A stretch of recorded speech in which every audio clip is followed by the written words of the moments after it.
নমস্কার বন্ধুরা, এই মুহূর্তে আবহাওয়ার খুবই গুরুত্বপূর্ণ আপডেট। অবশেষে বঙ্গোপসাগরে কিন্তু নতুন ঘূর্ণাবর্তের দেখা মিলছে আগামী কয়েক দিনের মধ্যে, এবং এই শীতের মধ্যে এই ঘূর্ণাবর্ত বঙ্গোপসাগরে উঠতে পারে এমনটাই কিন্তু নতুন আপডেটে উঠে আসছে। তবে এই ঘূর্ণাবর্ত কোথায় গিয়ে কতটা প্রভাব ফেলবে সেটা কিন্তু এখনও অবধি 100% কনফার্ম জানা যায়নি, কিন্তু আপনাদেরকে আমরা এই আপডেটের মধ্যে দেখাবো যে কোথায় যাওয়ার সম্ভাবনা রয়েছে। একই সঙ্গে বাংলার ওপরে শীতের আরও কতটা প্রভাব পড়বে, অর্থাৎ গত কয়েকদিন থেকে কিন্তু ব্যাপক হারে তাপমাত্রা নেমেছে, যার ফলে ভালোই শীত উপভোগ করছে বঙ্গবাসী। এবার আমরা দেখাবো যে কোন কোন জেলায় আরও কতটা টেম্পারেচার থাকবে আগামী 10 দিন, সঙ্গে কোন কোন জেলায় কতটা বৃষ্টির চান্স রয়েছে, নিম্নচাপ আরও কতটা শক্তিশালী হবে। তো ভিডিওটিকে কিন্তু বন্ধুরা আপনারা বিনা স্কিপ করে শুরু থেকে শেষ পর্যন্ত দেখতে থাকুন। ভিডিওটি ভালো লাগলে লাইক করবেন এবং ভিডিওর নিচে একটি লাল কালারের সাবস্ক্রাইব বাটন আছে, ওটাতেও ক্লিক করে রাখা বলবেন না প্রতিনিয়ত আপডেট পেতে হলে। তো চলুন বন্ধুরা ভিডিওটিকে শুরু করা যাক। তো এখন আপনারা সরাসরি দেখতে পাচ্ছেন কি 7 তারিখের মধ্যে কিন্তু নতুন ঘূর্ণাবর্ত বঙ্গোপসাগরে তৈরি হচ্ছে। কিন্তু একবার যদি আপনাদেরকে আমরা এখন মেঘমালা মোডে একবার দেখাই, মেঘমালা মোডে গেলে দেখুন কি দেখতে পাচ্ছি আমরা, যে এই যে ঘূর্ণাবর্ত তাতে কিন্তু ব্যাপক পরিমাণে বজ্রগর্ভ মেঘের সঞ্চার হয়েছে, যার ফলে ভারতের দক্ষিণ ভাগের উপকূলগুলো চেন্নাই, পাদুচেরি, তাঞ্জাবির এদিকগুলোতে মোটামুটিভাবে ঢেকে নিয়েছে। একই সঙ্গে শ্রীলঙ্কার দিকটাতেও কিন্তু ভালো মতনই আমরা দেখতে পাচ্ছি ঢেকে যাচ্ছে মেঘের ফলে। কিন্তু এই যে এর প্রভাব বাংলায় কতটা হবে? তো 7 তারিখে যে সময় নিম্নচাপ উঠছে সে সময় কিন্তু সকালবেলা বা দুপুরবেলা নাগাদও কিন্তু ব্যাপক পরিমাণে মেঘাচ্ছন্ন থাকতে পারে পশ্চিমবঙ্গের দক্ষিণের জেলার আকাশগুলি, যেমন নদিয়া, তারপর হচ্ছে ডিস্ট্রিক্ট হয়ে গিয়ে আমরা দেখতে পাচ্ছি হুগলি ডিস্ট্রিক্ট দিকটাতে, সঙ্গে পশ্চিম মেদিনীপুরের কিছু জায়গা, পুরুলিয়ার কিছু কিছু জায়গা, তারপর হচ্ছে মুর্শিদাবাদ এবং দুর্গাপুর, বহরমপুরের দিকেও কিছু আমরা দেখতে পাচ্ছি, বীরভূম দিকেও মেঘলা আকাশ থাকতে পারে। একই সঙ্গে যেহেতু পশ্চিমী ঝঞ্ঝা 7 তারিখে বাংলার উপরে প্রবেশ করবে, তার কারণে পশ্চিমবঙ্গের উত্তরের জেলাগুলি কিন্তু ব্যাপকভাবে মেঘাচ্ছন্ন থাকবে এবং একই সঙ্গে বজ্রপাত সমেত কিন্তু বৃষ্টিও হবে। সেটা আপনাদেরকে এখনই আমরা বজ্রবিদ্যুৎ মোডে নিয়ে গিয়েই দেখিয়ে দেবো। সবার প্রথমে যেহেতু মেঘমালা মোডে আপনাদেরকে দেখানো কর্তব্য আমাদের, তো সেটা আপনাদের কাছে আমরা তুলে ধরলাম। এবারে আমরা সেম কন্ডিশন কিন্তু বন্ধুরা আমরা বাংলাদেশেও দেখতে পাচ্ছেন বাংলাদেশেও কিন্তু মেঘাচ্ছন্নভাবে থাকবে। এবারে আপনাদেরকে যদি আমরা একবার এই মেঘমালা মোডে একদম লাস্টের ডেটে আজকে দেখা যায়, লাস্টের ডেটে সাগরের কন্ডিশনটা কি থাকবে। তো লাস্টের ডেটে বলা হচ্ছে কি যে নিম্নচাপ রয়েছে, সর্বোচ্চ শক্তিশালী নিম্নচাপ এই মাসের, সেটা কিন্তু চলে যাবে শ্রীলঙ্কার দিকে, এবং যার ফলে শ্রীলঙ্কার দিকে ব্যাপক পরিমাণে বৃষ্টির সম্ভাবনা রয়েছে। একই সঙ্গে ভারতের দক্ষিণ পূর্ব ভাগের রাজ্যগুলি সেখানেও ভালো বৃষ্টি রয়েছে। তো এই তো গেল নিম্নচাপের কন্ডিশন। তবে এখন অবধি কিন্তু শিওর নয় যে এটা শ্রীলঙ্কার দিকে যাবে কিনা, যেহেতু আবহাওয়া পরিবর্তন হতে পারে, তার জন্য আপনাদের প্রতিনিয়ত আপডেট আমাদের দেখতে লাগবে। এবার আমরা সরাসরি চলে যাব বজ্রবিদ্যুৎ মোডে, এবং বজ্রবিদ্যুৎ মোডে গিয়ে আজকের থেকে আমরা আপডেটটা দেখা শুরু করব যে এই মুহূর্তে বাংলার আবহাওয়ার কন্ডিশন কি রয়েছে। এখন পুরোপুরিভাবে পরিষ্কার রয়েছে, দেখতে পাচ্ছেন কোনো বৃষ্টির চান্স না উত্তরবঙ্গ, না দক্ষিণবঙ্গ, না অসম, না মিজোরাম, নাগাল্যান্ড, শিলং, সিকিম বা আর অন্যান্য জায়গা কিন্তু নেই, এবং এমনকি ভারতের দক্ষিণ ভাগেও কিন্তু তেমন কোনো বৃষ্টি নেই। কিন্তু উত্তর ভাগে যেহেতু পশ্চিমী ঝঞ্ঝার প্রভাব এখনও অবধি চলছে, প্রবেশ করছে, তার জন্য কিন্তু জম্মু কাশ্মীর, লাদাখ, গিলগিত এদিকগুলোতে কিন্তু এখন অবধি আমরা বৃষ্টি দেখতে পাচ্ছি, তুষারপাত হচ্ছে আমরা দেখতে পাচ্ছি।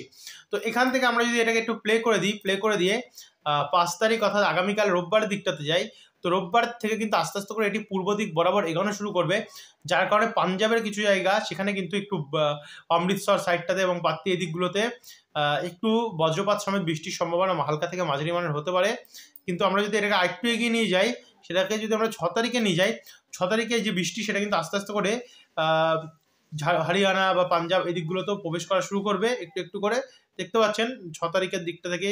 এবং সোমবার 6 তারিখে দুপুরের অংশটিতে গেলে এই বৃষ্টি দিল্লি অবধি চলে আসবে, দিল্লি, কার্নাল, চণ্ডীগড় এবং জয়পুর সাইডটাতে, মানে উত্তর ভারতের বিভিন্ন রাজ্যে। তারপরে আস্তে আস্তে করে কিন্তু যখন আমরা মঙ্গলবার 7 তারিখে প্রবেশ করলাম, এই যে বৃষ্টি 7 তারিখে গিয়ে কিন্তু সেটা সরাসরি সকাল 11টা থেকেই, আমরা গতকাল দেখেছিলাম আপডেটে যে রাত সকাল 8টা থেকে কিন্তু বলা হচ্ছিল যে বৃষ্টি হবে, কিন্তু এখনকার আপডেট আমরা দেখতে পাচ্ছি কিছুটা পরিবর্তন হয়েছে। সকাল যে 11টা থেকে কিন্তু এর যে প্রভাব সেটা পড়বে, যার কারণ সে সময় যে যে জায়গাগুলোতে প্রভাব পড়বে তার মধ্যে রয়েছে দার্জিলিং, কার্শিয়ং এদিকগুলোতে, একই সঙ্গে শিলং রয়েছে, তুরা রয়েছে এদিকগুলোতে, এদিকে রংপুর, তারপর হচ্ছে লখাই, হাবিবগঞ্জ, আগরতলা, আমারপুর এদিকগুলোতে। তারপরে এটাকে যদি আমরা একটু এগিয়ে নিয়ে গেলে দেখতে পাচ্ছেন যে বৃষ্টি সেটা কিন্তু আস্তে আস্তে করে উত্তর দিনাজপুর সাইডটাতে করণদিঘি, নিয়ামতপুর, দাচনা, মিনাপুর, তারাইল, পাতনিতলা, লালবাড়ি, কিষানগঞ্জ এদিকগুলো তো হবে, সঙ্গে শিলিগুড়ি, দার্জিলিং সাইডটাতে হবে এবং নকশালবাড়ি দিকটাতে হবে, একই সঙ্গে ঠাকুরগাঁও, দিনাজপুর, রংপুর হয়ে এদিকে কিছু কিছু জায়গায় বৃষ্টির পরিমাণ একটু বেড়েছে 7 তারিখে বাংলাদেশে, যেমন মৌলভীবাজার, পালাগঞ্জ, কালুরা, কামালগঞ্জ, বারলেখা, হাবিবগঞ্জ, তারপর হচ্ছে ইতনা, তারপর হচ্ছে নরসিংহনগর এদিকগুলোতে কিছুটা পরিমাণ বেড়েছে, সঙ্গে কুমিল্লা হয়ে এদিকে উদয়পুর, তারপর আগরতলা, কাউই এদিকগুলোতে ঝিরিঝিরি বৃষ্টি কিন্তু হওয়ার একটা চান্স আমরা দেখতে পাচ্ছি। তো এখন অবধি দক্ষিণবঙ্গে কিন্তু বৃষ্টির সম্ভাবনা আমরা দেখতে পাচ্ছি তেমন নেই 7 তারিখে। এরপর এটাকে যদি আমরা আরেকটু এগিয়ে নিয়ে যাই, বিকেল 4টে নাগাদ যে বৃষ্টি সেটা আরেকটু বাড়বে, বাড়ার কারণে যেখানে ধূপগুড়িতে বৃষ্টি ছিল না সেখানে কিন্তু ধূপগুড়িতে আমরা বৃষ্টি দেখতে পাচ্ছি, হবে ধূপগুড়ি, বীরপাড়া, বিন্নারহাট, তারপর হচ্ছে রামসাই, নাগারকাটা, শিলিগুড়ি, রাজগঞ্জ, জলপাইগুড়ি সমেত এখানে নকশালবাড়ি, ঠাকুরগাঁও হয়ে কার্শিয়ং, দার্জিলিং, কালিম্পং, নামচি, লাভা এই দিকগুলোতে, মানে দার্জিলিং সাইড এবং শিলিগুড়ি সাইডটাতে কিন্তু যে বৃষ্টি সেটা কিন্তু কিছুটা বেড়েছে। তো যারা দেখছেন শিলিগুড়ি থেকে বা দার্জিলিং দিকটা থেকে অবশ্যই কিন্তু কমেন্ট বক্সে জানাতে ভুলবেন না আপনাদের এখানে বর্তমানে আবহাওয়ার কন্ডিশন কেমন চলছে, বৃষ্টি এখানে কি শীত চলছে নাকি শীতের আমেজ, সেটা কিন্তু কমেন্ট বক্সে জানাতে ভুলবেন না। তো এরপর আমরা যদি 7 তারিখের বিকেল 5টা থেকে সন্ধ্যের মধ্যে যাই, সেই সময় দেখতে পাচ্ছেন বৃষ্টির পরিমাণ আরও বাড়বে, যার ফলে জলপাইগুড়ি, শিলিগুড়ি, ধূপগুড়ি এদিকগুলোতে আরও বাড়বে, তার ফালাকাটা, সোনাপুর, হাসিমারা, বিন্নারহাট, রামসাই। কিন্তু অনেকে বলবে দক্ষিণবঙ্গ কেন বলছে না, দক্ষিণবঙ্গে দেখুন দক্ষিণবঙ্গে কিন্তু পুরোপুরিভাবে পরিষ্কার রয়েছে, কোনো বৃষ্টি নেই। দক্ষিণবঙ্গটা নিয়ে আমরা এখনই আসছি, তাপমাত্রা মোটে দেখিয়ে দেবো এবং বিকেলে তো তাপমাত্রা মোটে আপনাদের কাছে তুলে ধরবোই। তো দেখতে পাচ্ছি ইসলামপুর, তারপর হচ্ছে এখানে আমরা দেখতে পাচ্ছি চোপড়া, সোনারপুর, ঠাকুরগাঁও, নকশালবাড়ি, শিলিগুড়ি, কার্শিয়ং, দার্জিলিং এদিকগুলোতে একটু বৃষ্টি রয়েছে, সঙ্গে রামসাই এদিকগুলোতেও বৃষ্টি দেখা যাচ্ছে, জলপাইগুড়ি, ইসলামপুর। তো এই বৃষ্টিটা একটু একটু করে আসামের দিকেও কিছুটা বাড়বে। সেখান থেকে আমরা যদি আরেকটু এগিয়ে যাই, একটু এগিয়ে গেলে দেখুন 7 তারিখ সন্ধ্যে 7টা নাগাদ কিন্তু আরও বাড়বে বৃষ্টির পরিমাণ। উত্তরবঙ্গে নতুন আপডেট, বৃষ্টির পরিমাণ কিন্তু আরও বেড়ে গেছে। যারা এখন দেখছেন আমরা কিন্তু রিয়াল টাইমে আপডেট দেখতে পারলাম যে হঠাৎ করে বেড়ে গেল, কোচবিহার, বানেশ্বর এদিকগুলোতে বৃষ্টি বাড়লো, বেড়ে যদি আমরা মিলিমিটারটা মাপি পুরো 15 মিলিমিটারের ওপরে কিন্তু বৃষ্টি আমরা দেখতে পাচ্ছি, 15.8 মিলিমিটার কোচবিহার সাইডটাতে, একই সঙ্গে বানেশ্বরে 13 মিলিমিটার বৃষ্টি, মানে বৃষ্টির পরিমাণ আগের থেকে অনেকটাই বেড়েছে।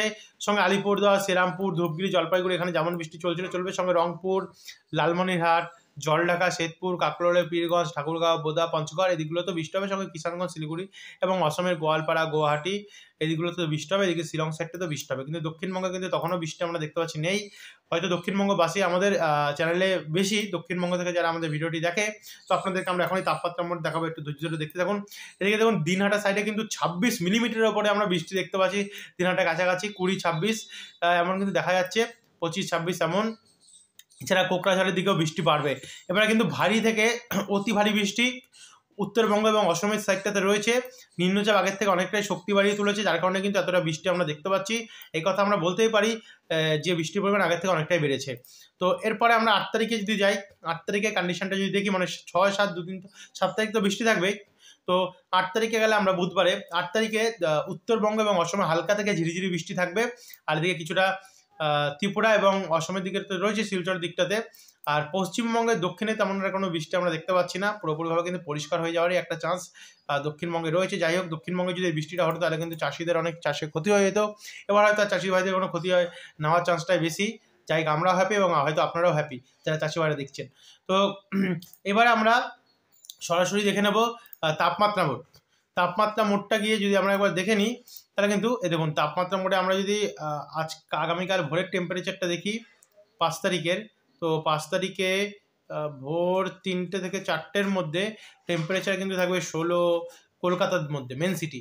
তার মধ্যে বাদবাকি জায়গায় 14, 15, 14, পুরুলিয়ায় 13, বাঁকুড়া এবং দুর্গাপুরে 15 ডিগ্রি। তারপরে একই সঙ্গে আমরা আজিমগঞ্জ এই সমস্ত জায়গায় 15, 16, 15, 14 এমন করেই বিভিন্ন জায়গায় টেম্পারেচার রয়েছে। করিমপুর বা আশেপাশে 14, 15, 16 কিন্তু আমরা দেখতে পাচ্ছি। একই সঙ্গে বাংলাদেশেও কিন্তু সেম টেম্পারেচারের কন্ডিশন আমরা দেখতে পাচ্ছি, 14, 15, 16, 13। উত্তরবঙ্গেও কিন্তু সেম, দার্জিলিং সাইডে শুধু 9 ডিগ্রি হয়ে গেছে টেম্পারেচার। বাদবাকি জায়গাগুলোতে কিন্তু টেম্পারেচারের যে প্রবণতা সেটা কিন্তু ভালোই আমরা দেখতে পাচ্ছি, যে লক্ষ্য করা যেতে পারে। তো এখন অবধি যারা ভিডিওটি দেখলেন তাদেরকে অসংখ্য ধন্যবাদ। আপনাদেরকে আমরা নিম্নচাপ দেখিয়ে দিলাম এবং তাপমাত্রা মোটটা হালকা করে দেখিয়ে দিলাম। রাত্রেবেলা টেম্পারেচার মোটটা আরও ভালোভাবে দেখাবো এবং বৃষ্টি মোটটাও কিন্তু আর ভালোভাবে দেখাবো, যে বৃষ্টির পরিমাণ কমলো কি বাড়লো, যার কারণ নতুন আপডেট রাত্রেবেলা আসবে। যে এখন অবধি সাবস্ক্রাইব করেন, সাবস্ক্রাইব করে রাখবেন রাত্রে ভিডিওটি পাওয়ার জন্য। ধন্যবাদ বন্ধুরা।